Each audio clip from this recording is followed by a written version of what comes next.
वह भी विनम्रता का एक अभिनय मात्र होता है, वस्तुतः वो वास्तविक विनम्रता नहीं होती। लेकिन राम जी की, बोले राम जी अपने सिंहासन से उतरकर साधारण लोगों के बीच में जाकर के बैठ गए, वो भी सबको दिखा करके नहीं, बता करके नहीं, क्योंकि राम जी जानते हैं मैं जाकर के साधारण लोगों के बीच में बैठूंगा तो लोगों को अटपटा लगेगा, संकोच होगा, इसलिए किसी को पता ही न चले। राम जी अपने सिंहासन से इतने धीरे से उतरे कि किसी को पता नहीं चला। सचापि राम परिषद्गत सनैहि बुभूषया सक्त मना बभूव।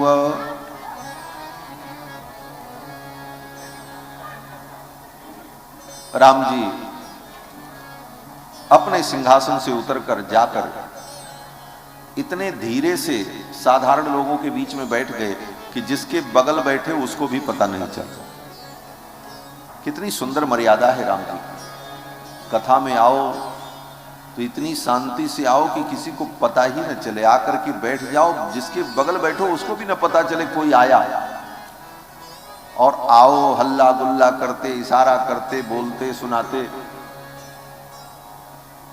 और ये सब करते हुए अगर कथा में पधारे और पहले से जो कथा सुन रहे हैं बैठकर उनका ध्यान अगर आपकी तरफ गया आपके व्यवहार के कारण, और उनका मन जो कथा में लगा रहा वो मन कथा से हटकर आपकी तरफ गया, तो आपने पुण्य नहीं किया, आपने पाप किया।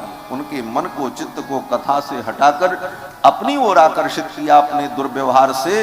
इस कारण से कथा में विघ्न करने का जो दोष है वो दोष आपको लगा। ये बहुत कटु सत्य है। भगवान श्री राम आकर के साधारण लोगों के बीच में बैठ गए और इस कथा को श्रवण किया। तो इस कथा को राम जी ने श्रवण किया।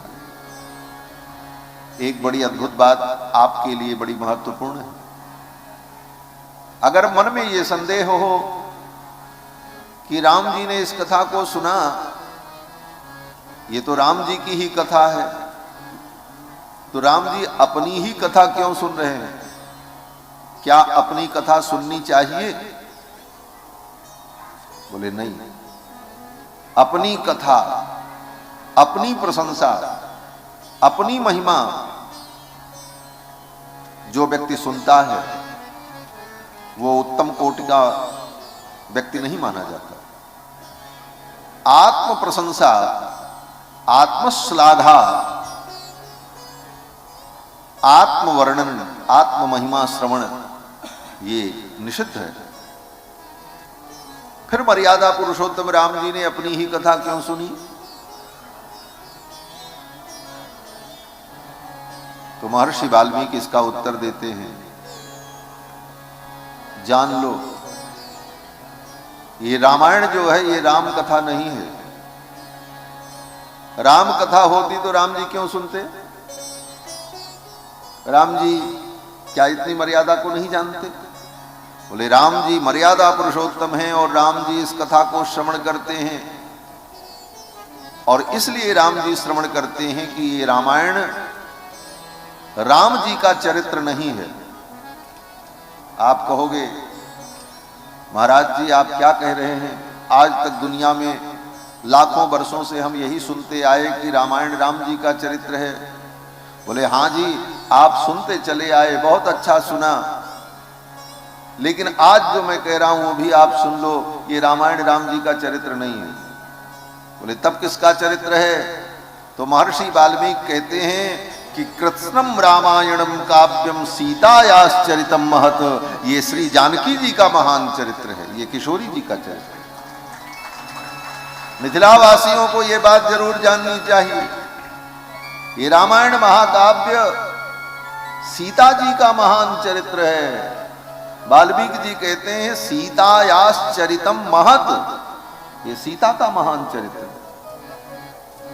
इसीलिए सीता जी के चरित्र को राम जी स्वयं बैठ करके सुनते। सारी दुनिया राम जी का चरित्र सुनती है और राम जी बोले राम जी किशोरी जी का चरित्र सुन रहे हैं। इसीलिए राम जी इसके श्रोता बने और स्वयं राम जी श्रोता बनकर के सुनते हैं। सीतायाश्च चरितम महत्, ये सीता जी का महान चरित्र।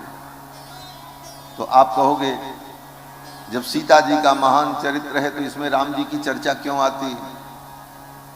अब राम जी की चर्चा इसलिए आती है कि राम जी हमारी किशोरी जी के आगे पीछे डोलते रहते हैं, उनके दुल्हा हैं, तो अब उनको कहाँ छोड़ दें हम लोग भाई?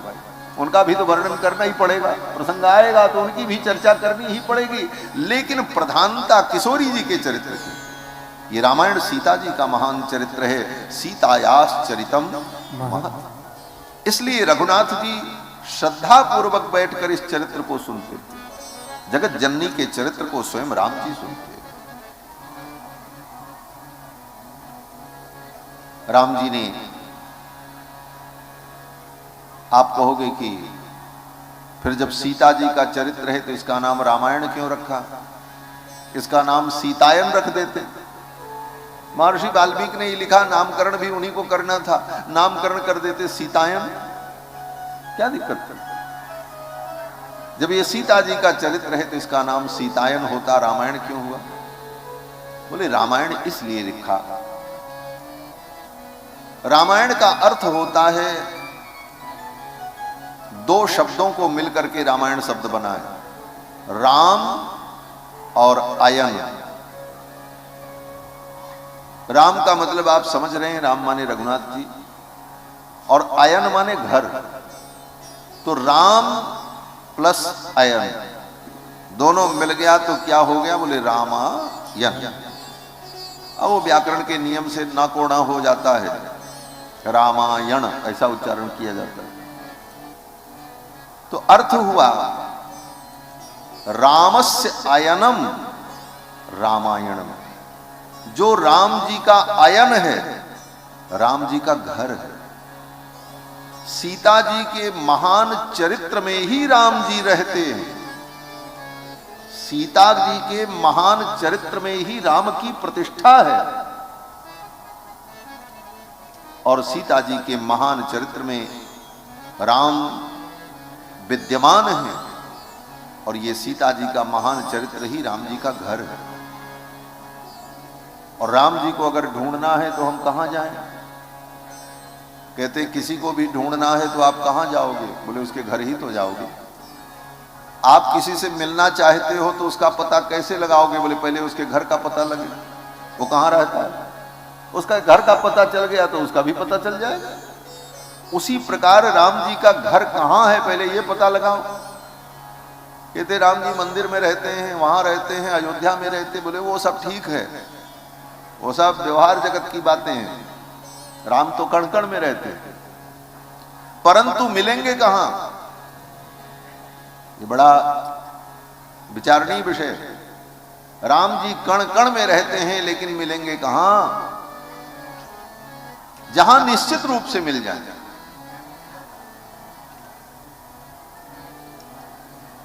तो बोले महाराज राम जी का जो घर है ना, वहीं चलो। राम जी का घर क्या है? बोले रामायण। रामस्य अयनम रामायणम, ये राम जी का अयन है। इसी रामायण में सीता जी के महान चरित्र में ही राम जी रहते हैं। राम जी को ढूंढने के लिए न जंगल में जाने की जरूरत है, न पहाड़ में जाने की जरूरत है। रामायण में अपनी मति का प्रवेश कराओ, इसी रामायण में ही राम जी मिले। आज तक जिसको भी राम जी मिले हैं, इसी रामायण से मिले हैं। राम परब्रह्म परमात्मा है, भगवान है, सच्चिदानंद है। ये बात आपको कहां से पता चली? आपने देखा था राम जी को? आपके बाप ने भी नहीं देखा, उनके बाप ने भी नहीं देखा। फिर कैसे जाने कि राम परमात्मा है, सच्चिदानंद है, भगवान है? क्यों? बोले रामायण ने बताया। सारी दुनिया के लोगों ने अयोध्या में आकर के आंदोलन किया, यहां राम मंदिर का निर्माण हो। विवादित ढांचा ढहाया गया, मुकदमे लड़े गए, और तब वहां पर राम मंदिर का निर्माण हुआ। ये सब कैसे जाना लोगों ने कि यहां राम पैदा हुए थे? किसी के बाप ने देखा था? बोले नहीं, रामायण से ही जाना कि राम जी अयोध्या में पैदा हुए। ये मिथिला किशोरी जी की पावन भूमि है। यहां किशोरी जी प्रकट हुई और यहां राम जी की ससुराल है, ये ज्ञान कहां से हुआ? बोले रामायण से ही। राम के विषय में, परमात्मा के विषय में जो कुछ ज्ञान है वो सब मूल में रामायण के द्वारा ही हमें प्राप्त है। इसलिए रामायण में हम प्रवेश करें तभी हम राम को ठीक ठीक जान पाए। रामस्य अयनम रामायणम, ये राम जी का अयन है, राम जी का घर है। और इसका नाम इसीलिए महर्षि वाल्मीकि ने रामायण रखा। रामायण शब्द का एक अर्थ और भी व्याकरण में एक धातु है अयगतौ। अयगतौ धातु से अय्यते शब्द बनता है। अय्यते का मतलब प्राप्यते, क्योंकि गत्यर्थक धातुएं जो होती हैं वो प्राप्ति अर्थ का भी बोध कराती हैं। गति प्राप्ति, गति ज्ञान, गति गमन, गति मोक्ष। संस्कृत में जाने वाली जो क्रिया होती है गति क्रिया, उसके 4 अर्थ ग्रहण किए जाते हैं। गति माने ज्ञान, एक अर्थ ये भी होता है। इसीलिए कोई व्यक्ति रामायण, भागवत, वेद इन ग्रंथों का जिसको विशेष ज्ञान होता है तो लोग कहते हैं इनकी रामायण में बहुत गति है, वेदों में इनकी बड़ी अच्छी गति है। तो गति का वहां पर अर्थ होता ज्ञान, गति ज्ञान। गति का अर्थ होता गमन। कोई व्यक्ति दौड़ते हुए जा रहा है तो व्यक्ति कहता बड़े तीव्र गति से जा रहे हैं, तो वहां गति का अर्थ हो गया गमन। गति प्राप्ति, गति का मतलब प्राप्ति भी होता है। कोई व्यक्ति तीर्थ में जाकर के शरीर छोड़ दिया तो लोग कहते हैं उनकी सदगति हो गई। सदगति हो गई का मतलब उनको उत्तम गति की प्राप्ति होगी। और गति का होता अर्थ होता मोक्ष। किसी को मोक्ष प्राप्त हो जाए तो उसको भी लोग कहते हैं उनकी परम पद गति हो गई। तो गति का मतलब ज्ञान भी होता है, प्राप्ति भी होता है। तो रामः अय्यते प्राप्यते, जिस ग्रंथ के द्वारा राम जी प्राप्त हो जाएं उस ग्रंथ का नाम रामायण है। रामायण का मतलब राम जी की प्राप्ति कराने वाला ग्रंथ। रामः अय्यते प्राप्यते, ऐसा दिव्य ग्रंथ रामायण जिसकी रचना महर्षि वाल्मीकि ने की और कुश और लौ ने इसे सर्वप्रथम गाया।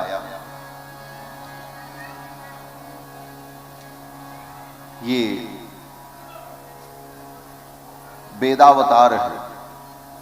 चारों वेद ही महर्षि वाल्मीकि के द्वारा रामायण के रूप में अवतरित हुए। जैसे भगवान श्री दशरथ जी के पुत्र बनकर के 4 रूपों में प्रकट हुए। कृत्वात्मानं चतुर्विधम, तो भगवान जब 4 रूपों में अयोध्या में प्रकट हुए तो वेदों ने विचार किया, चारों वेदों ने विचार किया कि मेरा स्वरूप तो भगवान के गुणगान के लिए है, तो भगवान ने अगर अवतार लिया अयोध्या में तो मैं भी भगवान का गुणगान करने के लिए अवतार ग्रहण करूं। और चारों वेदों ने महर्षि वाल्मीकि के द्वारा रामायण के रूप में अवतार लिया। चारों वेद ही संयुक्त रूप से रामायण के रूप में अवतरित हुए। वेद वेद्ये परे पुंस जाते दशरथात्मजे, वेद प्राचेद सादासीत साक्षात रामायणात्मना। वेद वेद्य परमात्मा जब राम के रूप में प्रकट हो गए तो वेदों ने महर्षि वाल्मीकि के द्वारा रामायण के रूप में अवतार लिया। 24,000 श्लोकों में महर्षि वाल्मीकि ने रामायण की रचना की और इसे रच करके सर्वप्रथम भगवान के पुत्र कुश और लौ को रामायण पढ़ाया। एक दिन की बात, महर्षि वाल्मीकि अपनी कुटिया में बैठे थे। संध्या वंदन करके अपने नित्य कृत्य से निवृत्त होकर महर्षि वाल्मीकि अपनी कुटिया में बैठे थे। उसी समय महर्षि वाल्मीकि की कुटिया में देवर्षि नारद का आगमन हुआ। नारद जी आए। देवर्षि नारद आए तो महर्षि वाल्मीकि ने नारद जी का पूजन किया, सम्मान किया, क्योंकि नारद जी भगवत स्वरूप हैं, भगवान के अवतार भूत हैं और भगवान के भक्त भी हैं, ब्रह्मा के पुत्र हैं, भगवान के परम भक्त हैं, परम ज्ञानी हैं। देवर्षि नारद आए तो महर्षि वाल्मीकि ने उनका पूजन किया और पूजन करके महर्षि वाल्मीकि ने नारद जी से प्रश्न किया। नारद जैसे ज्ञानी मिल जाएं, नारद जी जैसे भक्त मिलें तो उनसे सत्संग करना चाहिए, कुछ अच्छी भगवत चर्चा करनी चाहिए। संत महापुरुष मिलें तो उनसे संसार के प्रपंच की बातें नहीं पूछनी चाहिए और न ही संसार के प्रपंच की बातें उनसे करनी चाहिए। जीवन में संत महापुरुष मिलें तो उनसे भगवान की चर्चा, तत्व की चर्चा, ज्ञान की चर्चा करनी चाहिए। नारद जी आए तो महर्षि वाल्मीकि ने सोचा, देवर्षि नारद इतने ज्ञानी देवर्षि, मैं इनसे भगवान के विषय में कुछ पूछूं। और महर्षि वाल्मीकि ने नारद जी से पूछा कि हे देवर्ष, आप तो तीनों लोकों में भ्रमण करते हैं, आप कृपा करके बताओ कि सर्वगुण संपन्न पुरुष कौन है। मैं उस सर्वगुण संपन्न पुरुष को जानना चाहता हूं। कौन वस्मिन् सांप्रतम लोके गुणवान कश्च वीर्यवान, जो सर्वगुण संपन्न हो, गुणवान हो, वीर्यवान पराक्रमी भी हो, चारित्रेण चको युक्त सर्वभूतेषु को हितः, जो चरित्रवान भी हो, समस्त प्राणियों का हितैषी हो, ऐसे परम पुरुष को, ऐसे गुणवान पुरुष को मैं जानना चाहता हूं। महर्षि वाल्मीकि ने जो प्रश्न किया नारद जी से कि इन गुणों से युक्त जो पुरुष है उसके विषय में आप हमें बताओ, तो इन गुणों से युक्त पुरुष कोई साधारण पुरुष नहीं हो सकता, क्योंकि ये सारे गुण दुर्लभ गुण हैं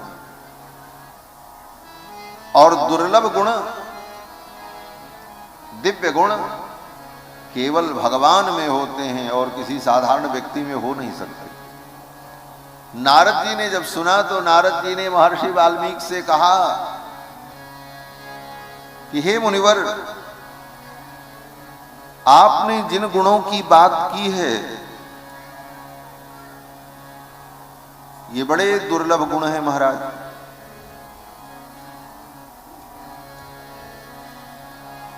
बहवो दुर्लभाश्चैव ये त्वया कीर्तिता गुणा। नारद जी कहते हैं, हे वाल्मीकि, तुमने जिन गुणों के विषय में पूछा है ये बड़े दुर्लभ गुण हैं। ये किसी साधारण व्यक्ति में, मनुष्य में, किसी जीवात्मा में तो ये संभव ही नहीं।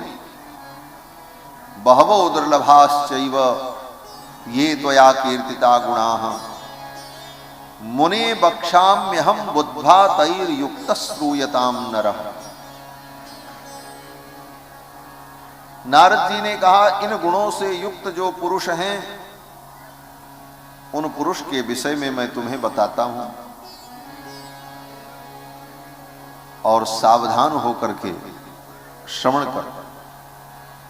और फिर नारद जी ने महर्षि वाल्मीकि को संक्षिप्त राम कथा सुनाई। नारद जी ने कहा, हे मुनिवर, जिन गुणों के विषय में आपने पूछा है, इन गुणों से संपन्न पुरुष अगर कोई है तो वो श्री राम है। महर्षि वाल्मीकि ने कहा, कौन श्री राम? जो हमारे पड़ोस में मोहल्ले में रहते हैं। क्यों? बोले श्री राम तो नाम किसी का भी हो सकता। आपके गांव में, आपके आसपास में 10, 20, 50 लोग ऐसे मिल सकते हैं जिनका भी नाम श्री राम हो, और आज से नहीं, अनादिकाल से। महर्षि वाल्मीकि ने कहा, कौन श्री राम? तो नारद जी कहते हैं कि इक्ष्वाकु वंश प्रभवो, जो इक्ष्वाकु के वंश में उत्पन्न हुए हैं उन राम की मैं बात कर रहा हूं। इक्ष्वाकु वंश प्रभवः, इक्ष्वाकु के वंश में जो उत्पन्न हुए रामो। बोले इक्ष्वाकु का वंश तो इतना बड़ा वंश है, अनेक पीढ़ियां बीती, पता नहीं कितने लोगों का नाम राम रहा होगा।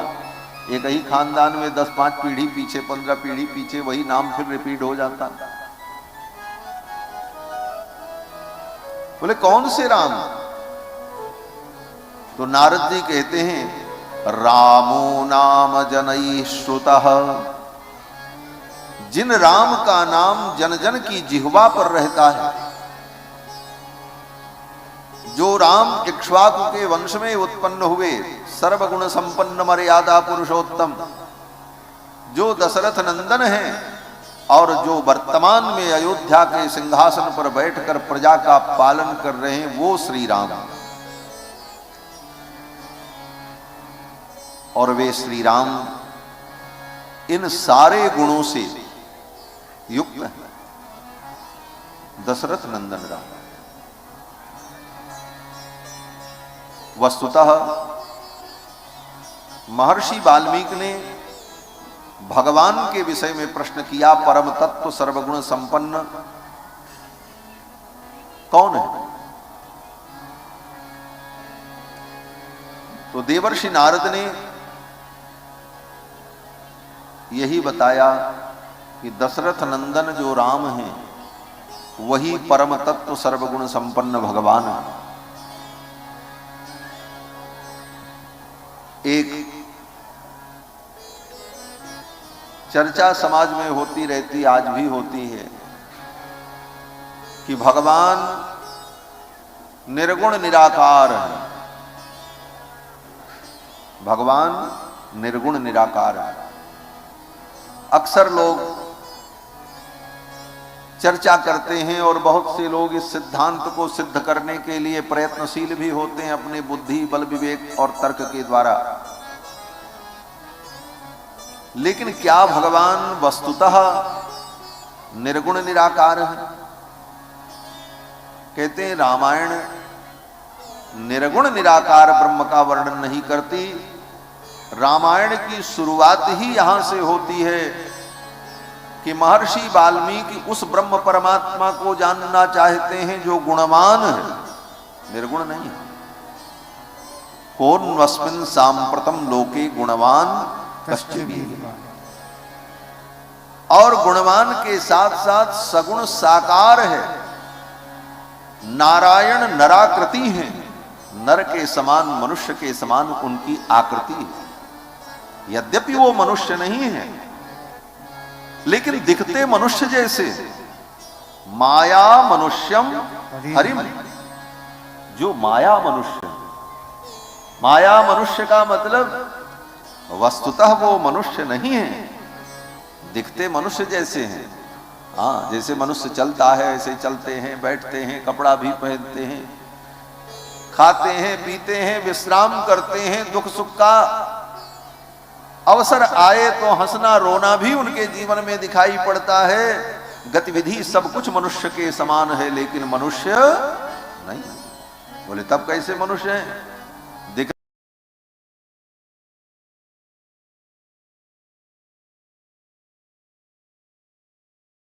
माया से उन्होंने मनुष्य रूप धारण कर रखा है।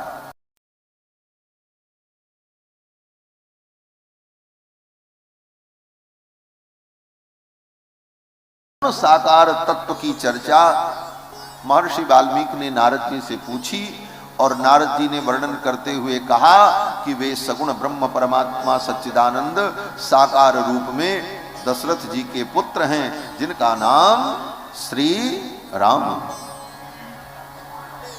इसके बाद भी समाज में एक अपवाद चलता रहा। क्या अपवाद?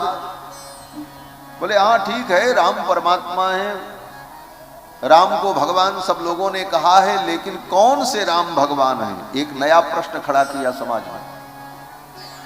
धूर्तों ने, दुष्टों ने, अज्ञानियों ने, विधर्मियों ने, नास्तिकों ने, जो भी उनके लिए शब्द कहा जाए कम है। भगवान शंकर ने तो ऐसे लोगों के लिए अनेक शब्द का प्रयोग किया। मानस रामायण में आप पढ़ लेना। कुछ लोग ये धारा चलाने लगे ज्ञान की कि जिन राम का वर्णन वेदों में, रामायण में, पुराण में है, वो राम दशरथ जी के बेटा राम नहीं है। वो राम तो अलख निरंजन है। वो कण कण में व्याप्त अलख निरंजन है। वो राम न खाते हैं न पीते हैं, न वो राम चलते हैं न बैठते हैं, न वो राम किसी के बेटा बनते हैं न किसी के बाप बनते हैं। वो अलख निरंजन राम हैं। वो परब्रह्म परमात्मा हैं। जो दशरथ जी के पुत्र राम हैं वो तो राजकुमार थे। इस तरह की एक अज्ञानपूर्ण विचारधारा समाज में चल पड़ी और इस विचारधारा के कारण बहुत से लोग रामायण से और राम जी के चरित्र से दूर होने लगे और एक भ्रम की स्थिति पैदा हुई। इस भ्रम का भी निराकरण में यहां पर देवर्षि नारद ने किया। वाल्मीकि जी ने कहा उस परम तत्व को, गुणवान सर्वगुण संपन्न परम पुरुष को मैं जानना चाहता हूं। तो नारद जी ने जब वर्णन किया तो नारद जी ने यही कहा, वे भगवान सर्वगुण संपन्न श्री राम हैं। और वो श्री राम कौन है? बोले जो इक्ष्वाकु के खानदान में, वंश में पैदा हुए, दशरथ जी के पुत्र हैं, कौशल्यानंदन है, वही राम है। राम कोई दूसरे और नहीं है। और यही गोस्वामी तुलसीदास जी ने, गोस्वामी जी महाराज भी जिस काल में गोस्वामी तुलसीदास जी ने श्रीमद् रामचरितमानस की रचना की, उस काल में यह विचारधारा बड़ी तीव्र गति से बढ़ रही थी कि राम जो परम तत्व है वो तो अलख निरंजन है। गांव के साधारण लोग, गंवार लोग भी ज्ञानी बनने का अभिनय करते हुए प्रश्न करते थे, एक राम दशरथ का बेटा, एक राम घट घट में लेटा, एक राम का जगत पसारा, और कौन है इसमें राम तुम्हारा? ऐसे मनमुखी तुकबंदियों के द्वारा प्रेमी और भक्तों के बीच में लोग अपने ज्ञान से, ज्ञान नहीं कहेंगे, अज्ञान से भ्रम उत्पन्न करने लगे। साधारण व्यक्ति दिग्भ्रमित होने लगा, मैं किस राम को भजूं? ये तो ऐसा कह रहे हैं, ये तो ऐसा कह रहे हैं। ऐसी स्थिति जब उत्पन्न हुई, उस काल में श्री गोस्वामी पाद कहते हैं, भगवान शंकर भगवती पार्वती के संवाद से ये कथा जब आगे बढ़ी तो पार्वती के मुख से कहलवाया। पार्वती जी ने पूछा वो राम कौन है? भगवान शंकर ने कहा परब्रह्म परमात्मा सच्चिदानंद राम अलग हैं और दशरथ नंदन राम अलग हैं। ऐसा कहने वाले व्यक्ति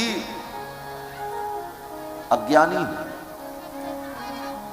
बिनु पग चलई सुनई बिनु काना, कर बिनु कर्म करहि विधि नाना, आनन रहित सकल रस भोगी, बिनु वाणी वक्ता बड़ जोगी।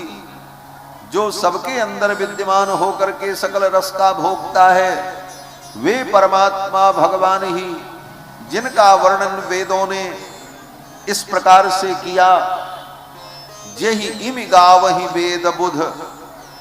इस प्रकार से वेदों ने जिनका गान किया, जेहि इमि गावहि वेद बुध, जाहि धरहि मुनि ध्यान, बड़े बड़े मुनि जिनका ध्यान करते हैं, सोई दशरथ सुत भगत हित कौशलपति भगवान, वही दशरथ जी के पुत्र हैं। दशरथ जी के पुत्र कोई अलग नहीं।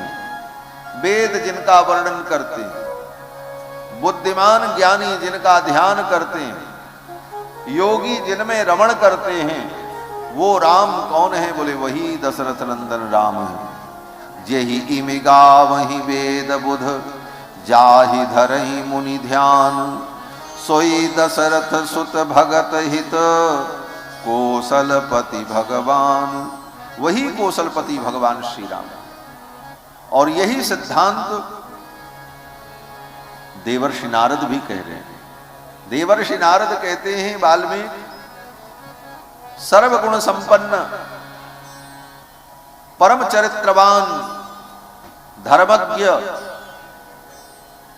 जो परमात्मा है, वे परमात्मा इक्ष्वाकु कोई कुल में राम के रूप में उत्पन्न हुए। इक्ष्वाकु वंश प्रभवो रामो नाम जनैः श्रुतः। और उन राम ने वेद की संपूर्ण मर्यादाओं का पालन किया। राम जी स्वयं अपने धर्म की रक्षा करते हैं और अपने आश्रितों के धर्म की भी रक्षा करते हैं। रक्षक स्वस्य धर्मस्य स्वजनस्य च रक्षिता, जो रक्षिता स्वस्य धर्मस्य स्वजनस्य च रक्षिता, भगवान अपने भी धर्म की रक्षा करते हैं और अपने स्वजनों के धर्म की भी रक्षा करते हैं। और वे राम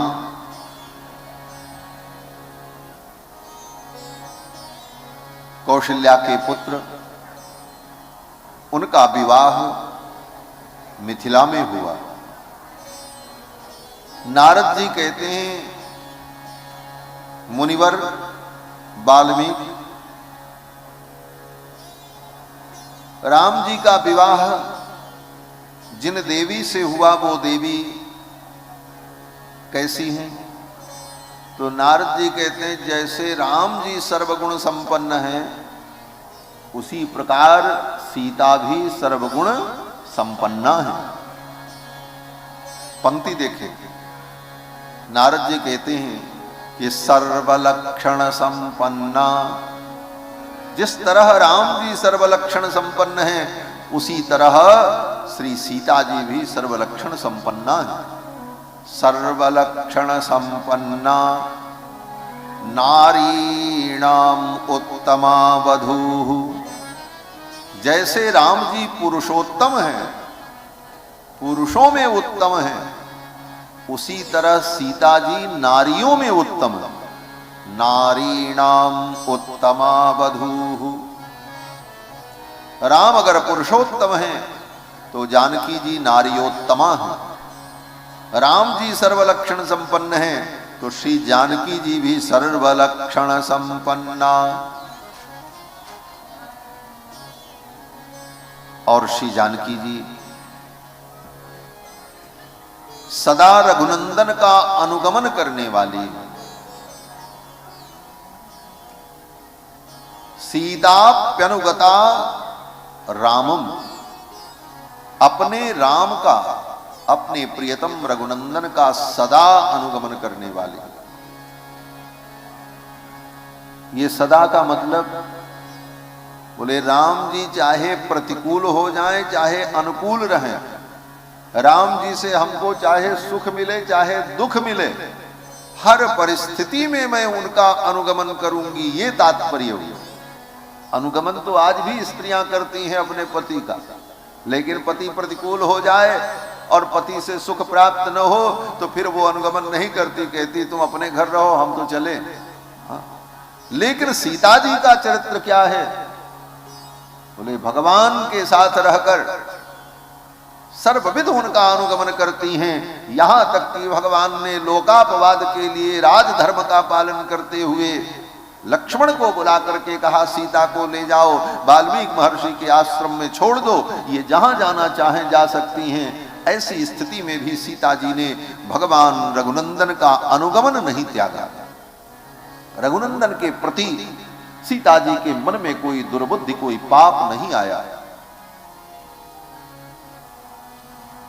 और अपने प्रभु श्री राम का स्मरण करती हुई उनकी आज्ञा को सिरोधार्य करके सीता जी महर्षि वाल्मीकि के आश्रम में चली गई।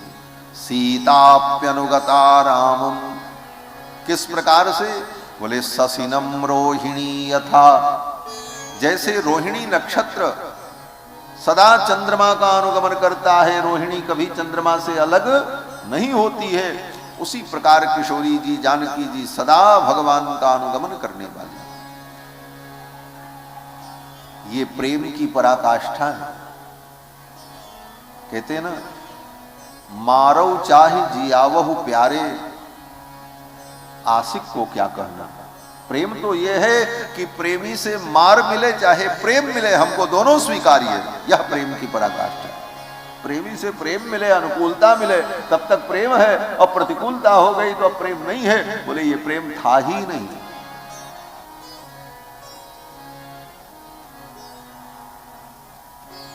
अशेखरो असुंदर सुंदर शेखरो वा, गुणैर्विहीनो गुणिनांबरो वा। श्री राधा रानी कहती हैं श्याम सुंदर के प्रति, असुंदर सुंदर शेखरो वा, गुणैर्विहीनो गुणिनांबरो वा। मेरे कृष्ण चाहे सुंदर हो चाहे असुंदर हो, वो सुंदर है इसलिए हम उनसे प्रेम करते हैं, ये कोई मानक नहीं है।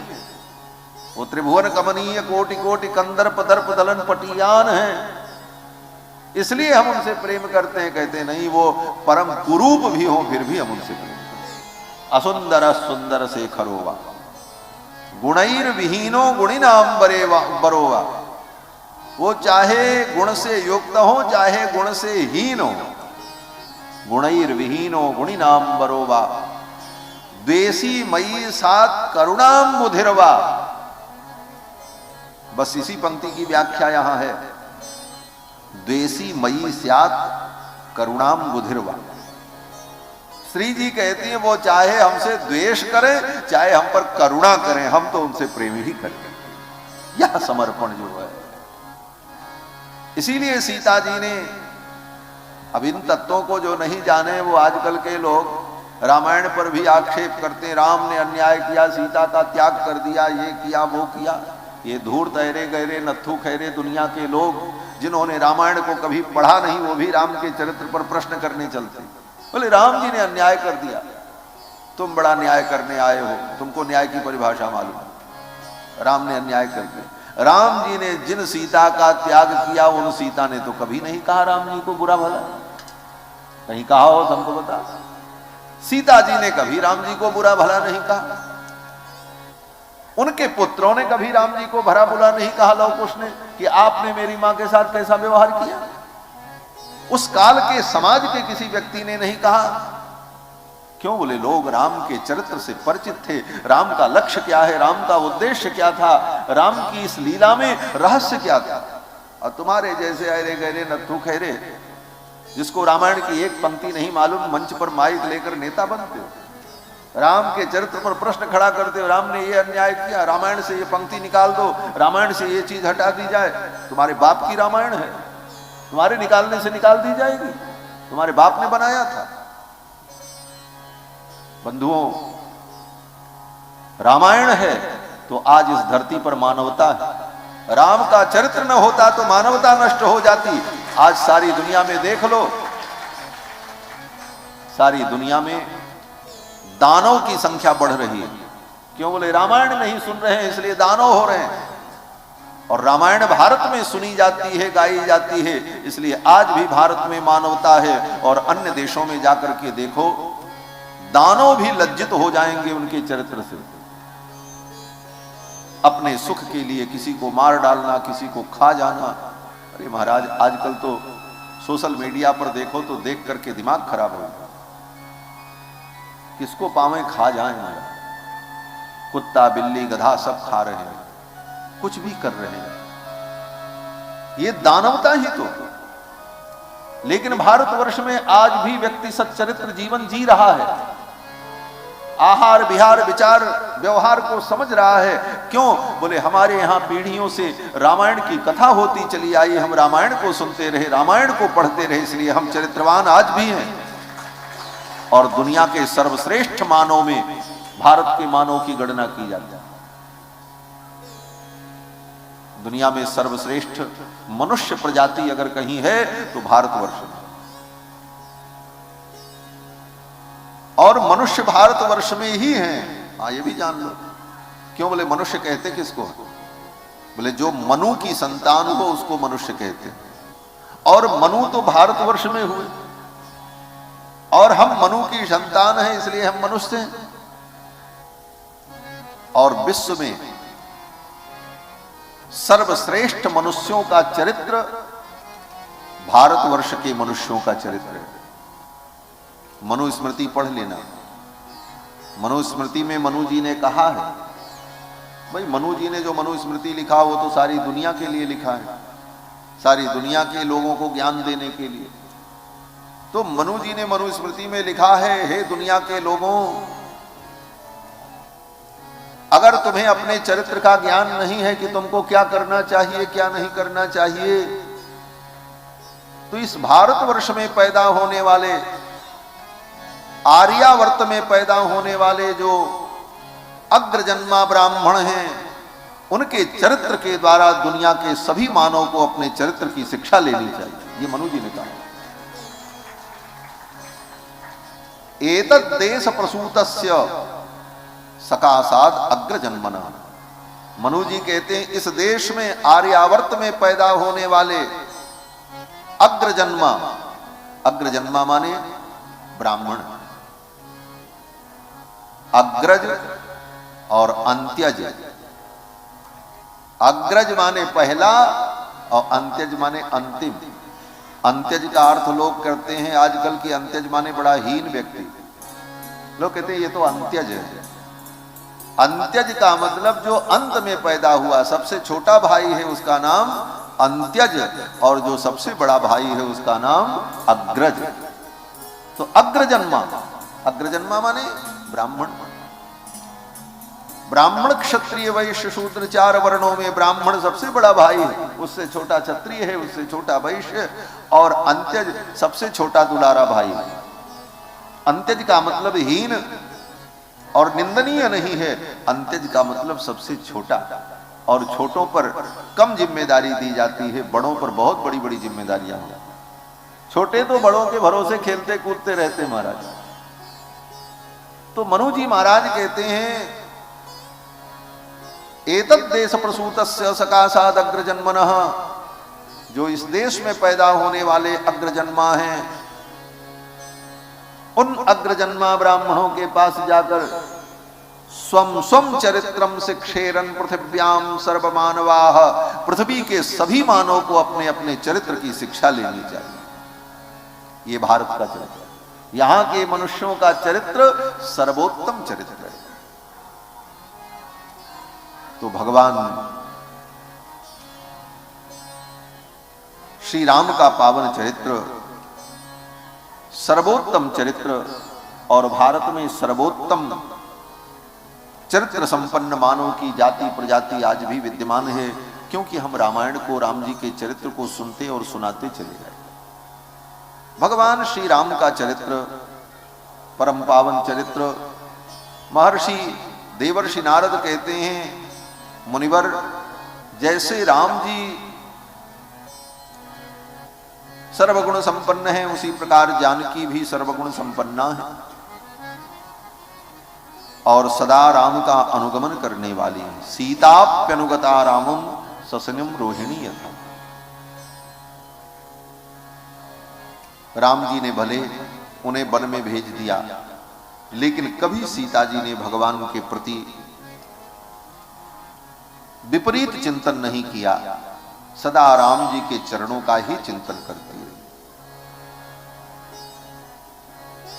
असुंदर सुंदर शेखरो वा गुणैर्विहीनो गुणिनांबरो वा द्वेषी मयि स्यात् करुणाम्बुधिर्वा स एवास्य गतिर्ममाय।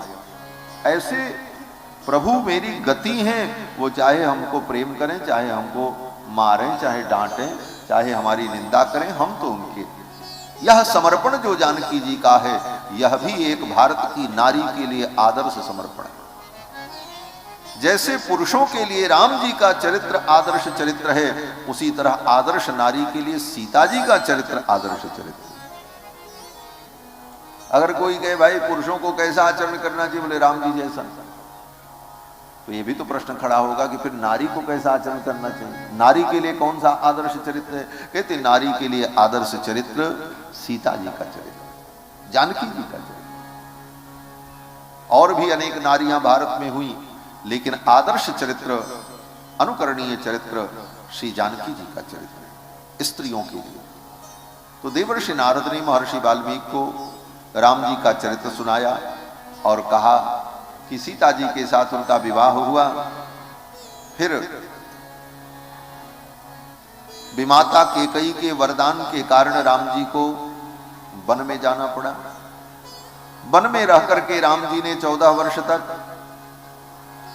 अनेक दुष्टों का संहार करके ऋषि मुनियों को परम आनंद प्रदान किया, और रावण इत्यादि असुर का वध करके राम जी जब लौट करके आए तो अयोध्या के राज सिंहासन पर उनका राज्याभिषेक हुआ। फिर राम जी ने 11,000 वर्ष तक प्रजा का पालन किया, राम राज्य की स्थापना हुई। राम राज्य की विशेषता क्या थी? नारद जी कहते हैं राम जी जब राज सिंहासन पर बैठे तो सबके दुख दूर हो गए, सबके दुख को दूर करके सबको सुखी करके तब राम जी सिंहासन पर बैठे।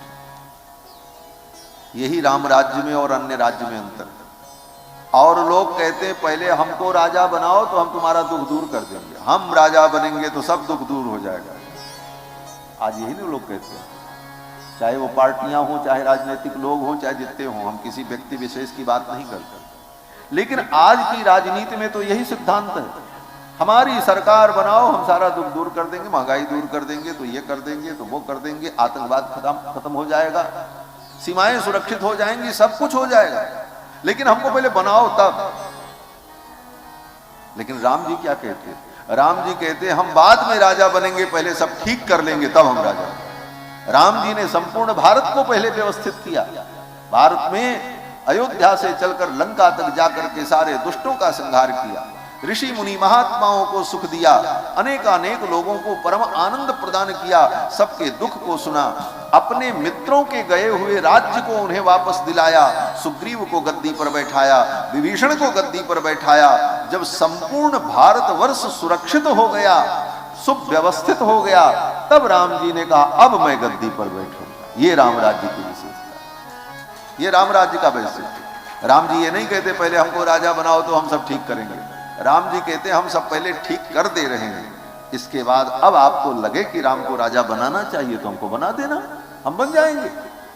हमको राज्य का कोई लोभ नहीं है, लेकिन अगर हमारी आवश्यकता है तो हम राजा बन जाएंगे। और तब राम जी राजगद्दी पर बैठे। यही राम राज्य में और अन्य राज्य में अंतर है। 9 लाख वर्ष बीत गए, आज तक कोई राम राज्य की स्थापना क्यों न कर पाया? राम राज्य की स्थापना तो राम ही कर सकते हैं, बाकी और किसी के बस की बात नहीं है। राम ही राजा बनेंगे तो राम राज्य होगा, बाकी कोई राम राज्य नहीं ला सकता। हाँ ये जरूर है, राम जी के चरित्र से अगर आपको प्रेरणा मिलती है, आप राम जी के चरित्र का अनुकरण करते हैं, तो कुछ न कुछ गुण आप में राम जी के आ जाएंगे, और राम जी के बताए मार्ग पर कुछ भी आप चलोगे, कुछ प्रयास करोगे तो कुछ अच्छा होगा। परंतु राम जी जैसा तो राम जी ही कर सकते हैं, दूसरा कोई नहीं कर सकता। 11,000 वर्ष तक राम जी राज सिंहासन पर बैठे, और राम जी के राज सिंहासन पर बैठते ही राम राज्य बैठे त्रैलोका, हर्षित भये गए सब शोका, सबके शोक चले। राम जी के राज्य में कभी किसी पिता को अपने पुत्र के मरने का दुख नहीं हुआ। न पुत्रमरणं केचित् द्रक्ष्यन्ति पुरुषाः क्वचित्। 11,000 वर्ष तक राम जी के राज्य में किसी पिता को अपने पुत्र के मरने का दुख नहीं हुआ कि पिता के सामने बेटा मर जाए और बेटे का अंतिम संस्कार हो और पिता देखे। ये तो दुर्भाग्य ही है कि बाप के सामने बेटा मरे और बेटे के मरण का दुख बाप को पिता को भोगना पड़े। ये दुर्भाग्य है। राम जी के राज्य में 11,000 वर्ष तक किसी पिता को यह दुख नहीं अनुभव हुआ। राम जी ने विचार किया, मेरे वियोग में मेरे पिताजी ने अपने प्राणों का त्याग किया, पुत्र के शोक में पिता का मरण हुआ, तो अब मेरे राज्य में कभी किसी पिता को अपने पुत्र का शोक न हो। इसलिए राम जी के राज्य में 11,000 वर्ष तक कभी किसी पिता को अपने पुत्र के मरने का दुख न पुत्र मरणम केचित् द्रक्ष्यन्ति पुरुषाः क्वचित्। समझने में दिक्कत नहीं होगी। वाल्मीकि जी की पंक्तियां बड़ी सरल हैं। शाब्दिक दृष्टि से वाल्मीकि जी की पंक्ति बहुत सरल है। लोग कहते हैं महाराज संस्कृत में है, कैसे समझ में आएगा? अगर विचार करो तो श्रीमद् भागवत महापुराण की पंक्तियां बहुत कठिन हैं श्रीमद् वाल्मीकि रामायण की अपेक्षा। वाल्मीकि जी के रामायण की पंक्तियां बहुत सरल है, हां, लेकिन भाव के गांधीर्य पर विचार किया जाए तो वाल्मीकि जी के जो भाव गांधीर्य में विशेषता है, भाव की गंभीरता है, तत्व का वर्णन है, वो बहुत गंभीर है। वो तो जितना अंदर जाओ उतने रहस्य मिले, उतना आनंद प्राप्त हो। लेकिन शाब्दिक दृष्टि से विचार करें तो वाल्मीकि जी की रामायण की शब्दावली बड़ी सरल है। सामान्य संस्कृतज्ञ भी इसी धीरे धीरे समझ जाता है। न पुत्र मरणम केचित् द्रक्ष्यन्ति पुरुषाः क्वचित्। अब इसका अर्थ समझाने की जरूरत नहीं। राम जी के राज्य में कोई पिता अपने पुत्र के मरण का दुख नहीं देखा, सीधा सीधा। न पुत्र मरणम केचित् द्रक्ष्यन्ति पुरुषाः क्वचित्। और नार्यश्चा विधवा नित्यम भविष्यन्ति पतिव्रता।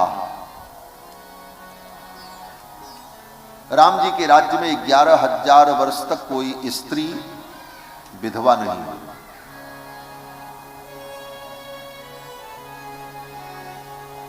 राम जी ने विचार किया, मेरे राज्य के पहले मेरी माताएं विधवा हुई, मेरे पिताजी चले गए, तीनों माताएं वैधव्य को प्राप्त हुई, लेकिन अब मेरे राज्य में किसी स्त्री का सुहाग न छिनने पाए, क्योंकि स्त्री का सबसे बड़ा सुख उसका सुहाग होता है। राम जी के राज्य में 11,000 वर्ष तक कोई स्त्री कभी विधवा नहीं हुई। नार्यश्च अविधवा नित्यम, अविधवा। और क्यों? अब उसका कारण भी वही बता रहे हैं। नार्यश्चा विधवा नित्यम भविष्यन्ति पतिव्रता। और राम जी के राज्य में सभी स्त्रियां पतिव्रता, पतिपरायणा होकर रहती। धर्म का ऐसा प्रभाव था कि उस धर्म के प्रभाव से सब पातिव्रत धर्म में निष्ठ होकर परम सुख को प्राप्त करते। आगे कहते हैं, राम जी के राज्य में कभी किसी के घर में आग नहीं लगी, राम जी के राज्य में कभी बाढ़ नहीं आई, राम जी के राज्य में कभी तूफान नहीं आया, राम जी के राज्य में कोई प्राकृतिक आपदा नहीं आई कभी, राम जी के राज्य में 11,000 वर्ष तक कभी भूकंप नहीं आया। ये सब आपदा और दुख क्यों आता है? विचार यहां से करना चाहिए।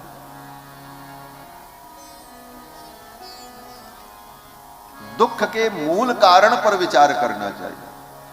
आज शरीर में रोग हो जाए, व्याधि हो जाए, तो डॉक्टर भी विचार करते हैं इसका मूल कारण क्या है। जांच करते हैं, डायग्नोसिस होती है, और जांच में क्या बताएंगे? बोले हाँ इस कारण से, उस कारण से, ये खा लिया, ऐसा कर दिया, ऐसा हो गया, वैसा हो गया। ठीक है, आंशिक रूप से वो भी ठीक है, परंतु और उसके पीछे जाओ, क्यों उसने ऐसा खा लिया? बोले गलती कर दी। बोले कौन व्यक्ति चाहता है कि हमसे गलती हो? फिर गलती क्यों हो गई? अब इसका क्या जवाब होगा? बोले वो गलती को गलती नहीं समझा, इसलिए उससे गलती हो गई। बोले गलती को गलती क्यों नहीं समझा? बुद्धि होती। अंत में इन सारे प्रश्नों का उत्तर एक ही मानना पड़ेगा कि संसार में जितना भी दुख है, उस दुख का एकमात्र कारण है पाप, और संसार में जो भी सुख है उसका एकमात्र कारण है पुण्य। सुख और दुख ही पाप पुण्य का कारण है। कोई वस्तु पाप दुख सुख का कारण नहीं होती। एक व्यक्ति दही खा ले, जिसको संग्रहणी रोग हुआ है, वो दही खा ले, बोले वही दही उसके लिए अमृत बन जाएगा। और जिसको टाइफाइड हुआ हो, जिसको मलेरिया हुआ हो, उसको दही खिला दो, क्या होगा? बोले महाराज मर जाएगा, भयानक स्थिति हो जाएगी। बोले वस्तु तो वही थी। वस्तु में अगर अच्छा बुरा कुछ गुण धर्म होता तो दोनों को एक जैसा प्रभाव पड़ता। एक के लिए अच्छा हो गया, एक के लिए बुरा हो गया। वस्तु वही थी, तो वस्तु के कारण नहीं हुई। दोनों के कर्म भेद थे, उसके कर्म अलग थे, उसके कर्म अलग थे, उसके पाप थे, इसका पुण्य था। वही वस्तु उसके लिए सुख कारक बन गई और वही वस्तु दूसरे के लिए दुख कारक बन गई। पाप पुण्य ही दुख सुख का मूल है, और पाप पुण्य ही संपूर्ण सृष्टि की व्यवस्था का मूल है। काहु न को सुख दुख कर दाता, निजकृत कर्म भोग सब भ्राता। इस रहस्य को, वेद के इस रहस्य को, कर्म के रहस्य को, धर्म को जानने वाले धर्मवेत्ता अनुभव करते हैं। भगवान श्री राम ने जाना कि अगर किसी को तुम सुखी करना चाहते हो, ये बड़ा सुंदर सूत्र है, अपने जीवन में भी समझो। अगर आप किसी को सुखी करना चाहते हो तो वो सुखी कब होगा? बोले वो अपने जीवन में धर्म का पालन करेगा तो धर्म से उसे सुख मिलेगा। धनात् धर्मः ततः सुखम, शास्त्र कहता है।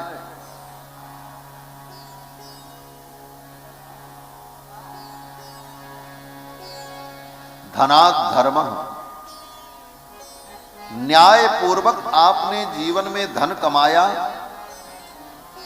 और उससे आपने जीवन में धर्म किया तो उसी धर्म से आपको सुख मिलेगा। धन से डायरेक्ट सुख नहीं मिलता।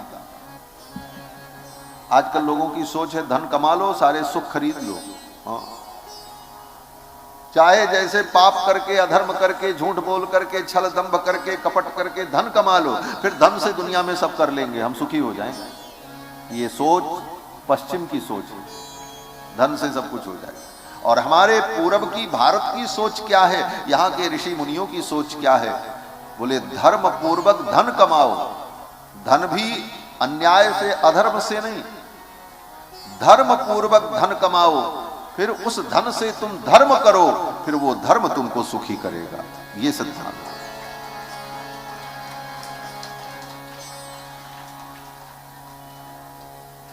विद्या ददाति विनयम, विनयाति याति पात्रताम, पात्रत्वात् धनमाप्नोति, धनात् धर्मः ततः सुखम। ये क्रम है सुख का। सुख कैसे मिलेगा? कहते हैं पहले ज्ञान प्राप्त करो, पहले ज्ञानी बनो, ज्ञान प्राप्त करो। ज्ञान होना बहुत जरूरी है, धन होना उतना जरूरी नहीं। धन की जरूरत तो बाद में, पहले ज्ञान होना जरूरी है। आपके पास 10-20 हजार रुपए हो न हो वो महत्वपूर्ण नहीं, लेकिन ये महत्वपूर्ण है कि आपको ये ज्ञान हो कि जहर खाने से व्यक्ति मर जाता है। 50 हजार रुपए ही पॉकेट में हो, लेकिन आपको ये ज्ञान न हुआ कि जहर खाने से मर जाता है, तो एक दिन खुद जहर खा के मर जाओगे, पता ही नहीं पाओगे कि इस विष के पीने का लाभ क्या है, इसका नुकसान क्या है। तो तो पहले जीवन में ज्ञान जरूरी है, उचित अनुचित का ज्ञान, विवेक। तो विद्या ददाति विनयम, पहले जीवन में विद्या आए और विद्या से विनम्रता आए। विद्या का मतलब ही है विनम्रता। विनम्रता नहीं आई तो विद्या नहीं आई है, तुम्हारे जीवन में अविद्या आई है, वो अविद्या तुम्हारा नाश कराएगी। विद्या ददाति विनयम, विनयाति याति पात्रताम। और जब विद्या के द्वारा विनय जीवन में आएगा तो वो विनय तुमको पात्रता प्रदान करेगा, तुम सत्पात्र बन जाओ। क्योंकि पात्रता जीवन में होना बहुत जरूरी है। हमारे जीवन में धन आए लेकिन धन की पहले पात्रता तो बने। विद्या विनय से संपन्न पात्रता अगर नहीं है तो वो धन पाने की पात्रता उसके अंदर नहीं। और अगर धन पा गया तो उस धन से वो सुखी भी नहीं हो पाएगा, उसके धन से लोगों का अनिष्ट भी होगा।